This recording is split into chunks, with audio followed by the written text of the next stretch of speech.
Kecelakaan lalu lintas terjadi antara bus penumpang Bintang Asri dan truk muat BBM di Jalan Trans Sulawesi perbatasan Kabupaten Luwu dengan Kota Palopo, Kabupaten Luwu, Sulawesi Selatan. Akibat peristiwa ini, sopir bantu truk BBM tewas.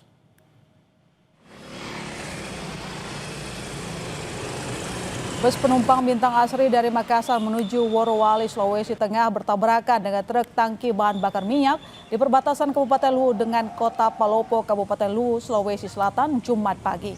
Truk tangki nyaris jatuh ke jurang, bagian depan rusak setelah bertabrakan dan menabrak pohon.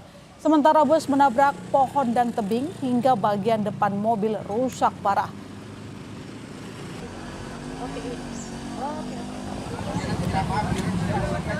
Usai kecelakaan bus penumpang Bintang Asri dan truk tangki BBM, Satlantas Polres Luwu langsung olah tempat kejadian perkara dan mengatur arus lalu lintas yang sempat macet.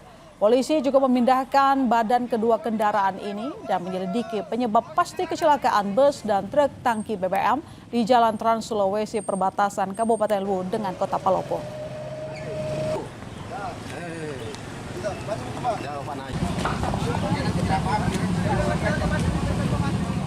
Polisi melakukan olah tempat kejadian perkara di rumah terduga pelaku mutilasi yang diduga membunuh 2 korban lain. Selepas jeda informasinya, kami hadirkan untuk Anda. Independen, terpercaya. Saat ini, siapapun bisa jadi media,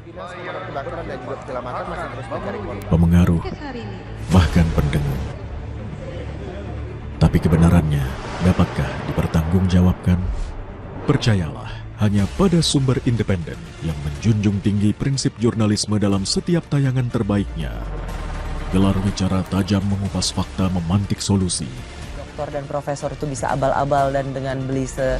Kenapa lebih memilih jalan ini, jalan yang kemudian jadi tidak aman? Why now? Berita bernilai sebagai referensi. Ada apa di balik pembangunan pagar laut? Serta investigasi yang mengungkap kebenaran. Ikuti saya, saudara.